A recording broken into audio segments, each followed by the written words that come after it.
This is Cheryl Metcalf speaking. If a person uses their trauma correctly, they learn things about who not to be emotionally available to. Psychology makes it sound like it's all bad if a person's emotionally unavailable. And that's not really true. For example, I started becoming not emotionally available to William Hazard. William Hazard was abusive to my son, stonewalled me, gaslit me, manipulated me, and wasn't honest with me. It's not such a bad thing not to be emotionally available to him.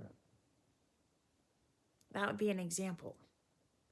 You know, women not being emotionally available to their abuser. You know, William was a deadbeat.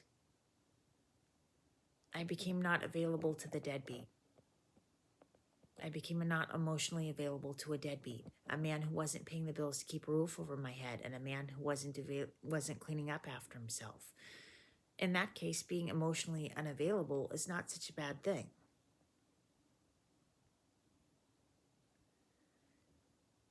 So one needs to be careful when people are talking about, oh, this person's toxic because they're not emotionally available. It depends on who they're not emotionally available to and why.